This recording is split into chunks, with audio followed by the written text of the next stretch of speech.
அங்க மெயின் ஸ்ட்ரீமா இருக்கக்கூடிய அமெரிக்கால இருக்கக்கூடிய மிகப்பெரிய நிறுவனங்கள்ல இருக்கக்கூடிய சிஓக்கள் அல்லது மிகப்பெரிய தலைமை பொறுப்புல இருக்கக்கூடிய பல்வேறு நபர்கள் இன்னைக்கு இந்தியர்களா தான் இருக்காங்க.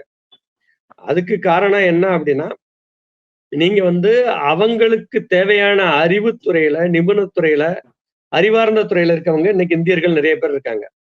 இன்னும் ஒரு விஷயம் என்னன்னா, இதுக்கு பின்னாடி இன்னும் ஒரு விஷயம் இருக்கு. ஏன் இந்தியர்களுக்கு அதிகமா வந்து அங்க கொண்டு போய் வேலை பார்க்க வைக்கிறாங்க அப்படின்னா, நீங்க அமெரிக்கால இருக்கக்கூடிய ஒருத்தர் அதே வேலைய அங்க பார்த்தாரு அப்படின்னா, அவருக்கு தர வேண்டிய சம்பளத்த முழுசா அமெரிக்க நிறுவனம் நமக்கு தராது.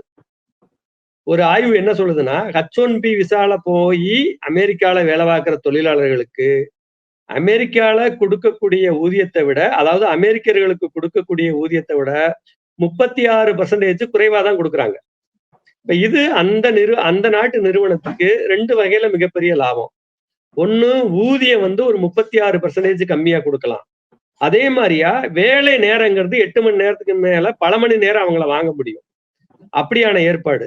ஆனா நம்ம ஆளுங்க ஏன் அங்க போனாங்க அப்படின்னா, ஊதியங்கிறது மிகப்பெரிய அளவுல இருக்கும். நீங்க வந்து மாசத்துக்கு 10,00,000 15,00,000ன்னு கோடிக்கணக்குல நீங்க வாங்க முடியும்.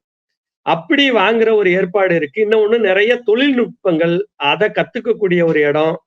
அத வந்து பிராக்டிகலா வந்து செஞ்சு பார்க்கக்கூடிய வாய்ப்பு, கட்டமைப்புங்கிறது அங்க இருக்கு. சோ, அதனால அவங்க நம்ம இந்தியர்கள்லாம் போய் அங்க வேலை பார்க்குறாங்க. மிகப்பெரிய அளவுல சம்பாரிக்கிறாங்க.